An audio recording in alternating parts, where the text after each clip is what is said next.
एकदा असाच प्रश्न विचारला गेला की भगवंताचं स्वरूप कसं आहे, तर श्रीमद भागवतजी मध्ये 3 प्रकारामध्ये स्वरूप सांगितलं गेलं. सच्चिदानंद रूपाय, सत याने सद्गण, चिद याने चिदगण आणि आनंदगण. 3 प्रकारे स्वरूप सांगितलं गेलं. सद्गण म्हणजे जो त्रिकालबाधित सत्य आहे, कालही सत्य होता, आजही सत्य आणि उद्याही सत्य आहे असा परमात्मा. दुसरं स्वरूप म्हणजे चिदगण.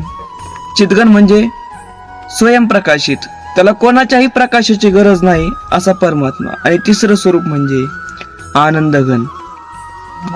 ज्यावेळेस भगवान परमात्मा गोकुळामध्ये प्रगट झाले त्यावेळेस त्यांनी आनंदच दिला. आणि भगवंताचं नामचिंतन सुद्धा असंच आहे. ज्यावेळेस भगवंताचं नामचिंतन करतो त्यावेळेस ते आनंदही प्रदान करून देतं महाराज. म्हणून भगवंताचं तिसरं स्वरूप म्हणजे आनंदगण. राम कृष्ण हरी.